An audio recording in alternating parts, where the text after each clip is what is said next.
your local six. Oh no, wait, it was the head of the Contractors Association. So, Yeah. okay. Well, Warren, the first question is going to be a marker. It's not part of the interview, but we have to tell the tape who you are. So I want you to tell me your name and how long have you been a member, from what year, and then when did you retire? Okay. My name is Warren DeMerrit. I was born and raised in San Francisco.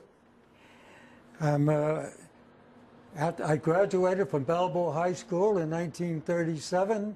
In 1938, during the height of the Depression, I went to the Civilian Conservation Corps and spent a year there.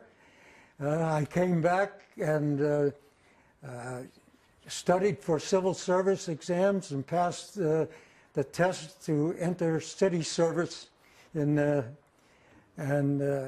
Just as I went into city service in 1944, I was drafted into the U.S. Navy in World War II. Went to electrical engineering schools by the Navy in St. Louis, and then was sent overseas to China, Burma, and India, where I worked with the Chinese guerrillas on the famous Burma and Lido Road.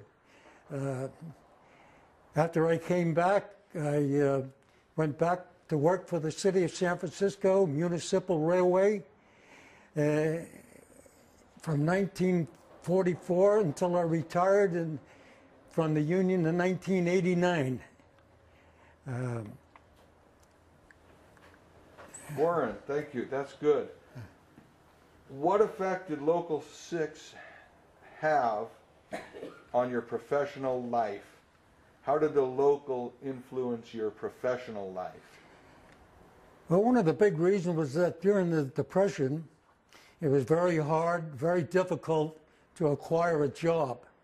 So the place to go was to make the rounds of the different business unions and see if you could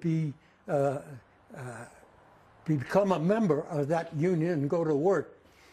Fortunately, I went to the Local 6 of the IBEW, and from there I got my start in unionism. Yeah.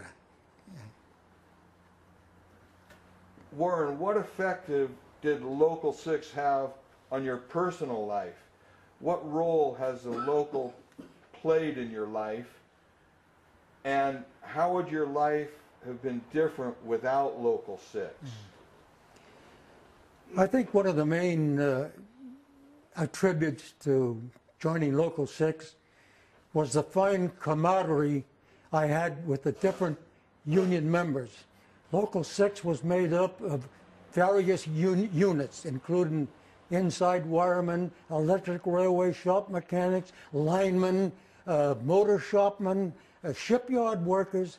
So I had a great opportunity to meet and talk over different craft problems with these people, and I learned an awful lot through just being privy to those type of people that were members of the local. Describe some of the jobs that you did in San Francisco as a member of Local 6. You mentioned you did work for the Muni Railway, Okay. And so as you started at the Muni, explain some of the different jobs that you worked Well, the there. first job I had, Charlie Foam was a business manager there during the height of the Depression.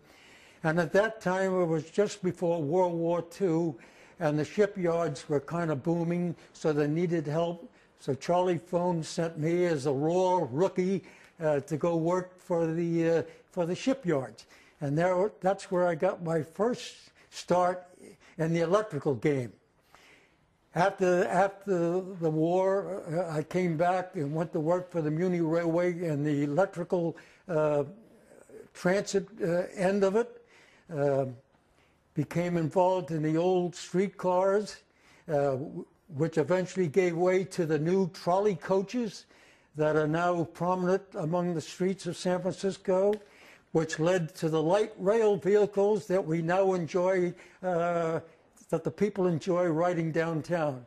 And I might add that I was very involved in the adoption of the Historical Railway Association, which the F line now runs alongside the Embarcadero and is quite a growing part for tourists here in San Francisco. I'm glad to be a part of that.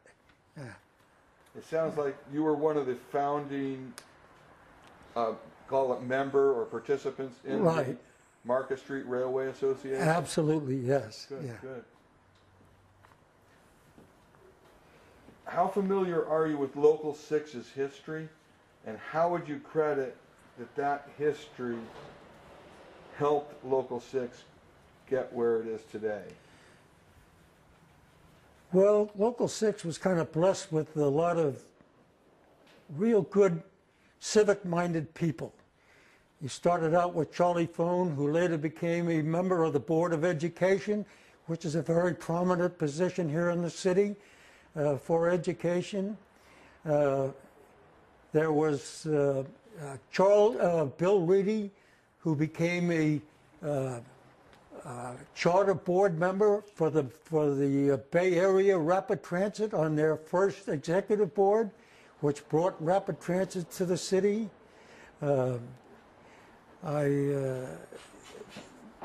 Those type of people are few and far between that helped contribute to the great,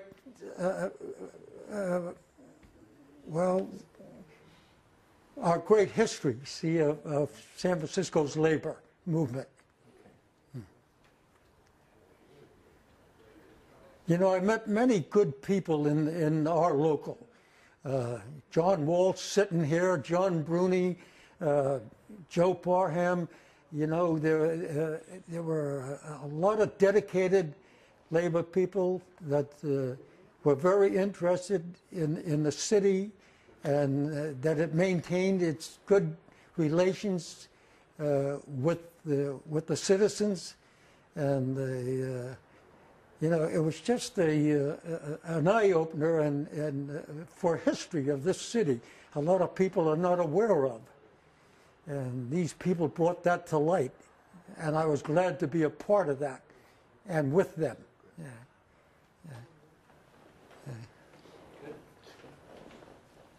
Do you have a couple? We could throw in the pride question again. I like it. That always opens up some doors. I made that question up. Oh, okay. Go ahead. Warren, I got a question. Same question I asked before. Are you very proud to have been a member of this local? I am very proud to have been a part of this local, and one of the reasons I became a labor union man, because my father was a charter union member of the Automotive Machinists and made sure that I was brought up in a labor family, which a lot of people became part of the labor movement by becoming family-oriented in labor. The local union contributed so much to the civic mindedness of this city of ours. And we had many people that became board members, and because it was part of their civic function for the betterment of the city, not only the local, but the city in general. Okay. Is there any specific memories, if you go back to the early years of working as an electrician, any specific memories that just come to mind that you're never going to forget? Something about a job site, anything that you worked on that to this day you always still think about? Well, of course, the only thing that comes to mind is that working in the old streetcar maintenance shops, we had to maintain the old iron monsters, which you don't see anymore, only on our historic run.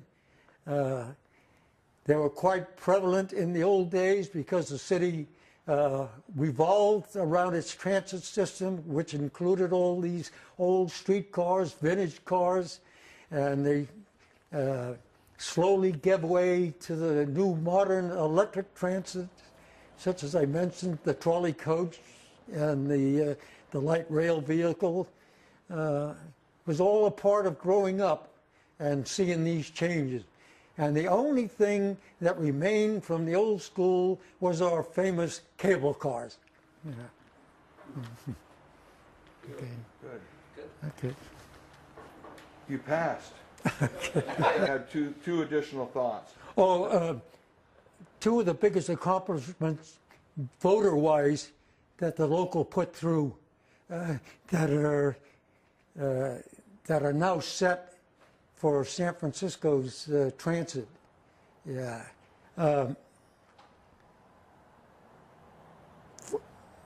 You want me to start from the... No, you had one other thought. I have the transit and a vote on the All transit. right. And then there was one other thought. There was the union put in what they called the Clean and Quiet Ordinance to retain San Francisco's electrical transit fleet in opposition to a consortium headed by General Motors, Okay, Goodyear Tire, Okay. and Standard Oil. Go ahead and start that over on the Okay. the clean power thing. There was a political fight that Local 6 got involved in, and that was an ordinance that we called the Clean and Quiet Ordinance to retain San Francisco's electrical transit fleet in opposition to a consortium headed by General Motors, Goodyear Tire, and Standard Oil to eliminate the electric rail system here in San Francisco and convert it to diesel operation. We fought that before the people with an ordinance, and by a vote of the people, we won to retain the electrical transit system and beat that consortium. The second most important thing that the local did was we resisted a short-sighted decision to disband all cable car operations in 1947. And so the union got involved with a group called To Save the Cable Cars, which went on the ballot, and with strong support, headed by Local 6, we unanimously put that ballot across, and our cable cars are still running. I just might add one other thing, that as a member of Local 6, and I became president of the Civil Service Association, which included all Local 6 members and other members of the craft. I was elected their president and was eventually elected by all city employees to the retirement system. This is a system of 20,000 active employees and 15,000 retired employees that affect their direct monthly pension payments. And I also was the author of a ballot amendment that guaranteed all city employees to enjoy a 4-week vacation annually. And I am proud to say that I was the author of that bill. Thank you. You know, I have a thought that you mentioned on the diesel coaches and retaining the electric coaches and cable cars. Yeah. Today, as we speak, there's new electric hybrid vehicles that they're diesel and electric powered. Right. So apparently Local 6 had the right idea many years ago. Absolutely. That they're going back to electric vehicles. Right. In place of the diesel. So just Very